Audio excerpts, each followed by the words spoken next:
when we talk about the value chain, we have to also highlight the importance of having the value chain moving forward without barriers.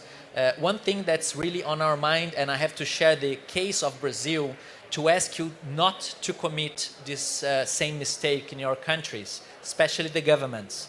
I arrived here and took my mobile out of airplane mode, right, out of the airplane.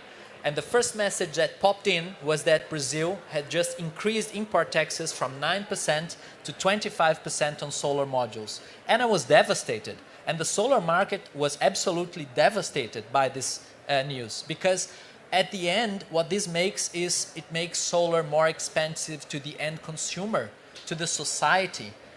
So this is actually not helping us move forward with the energy transition, but decelerating the energy transition. So it is definitely important to value the distribution of the solar chain throughout the world, but we shouldn't do that by punishing the market and punishing the end consumer. So please do not follow that path. Let's avoid closing markets and creating barriers to the development of solar or other technologies on behalf of having more industries in your country.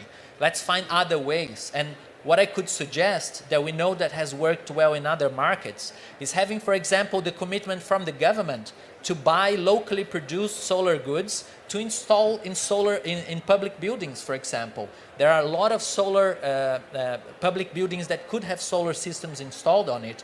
Or if the government does a government-led solar auction for large-scale power plants, maybe he can have a share of locally produced goods in that power plants as well. So these are ways in which the government is using its buying power instead of making the end consumer pay more for a technology that needs to accelerate.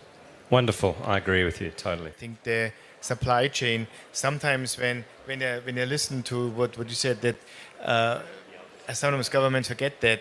I understand that we want to do manufacturing in our countries, but the real jobs in solar specifically is in installation and maintenance.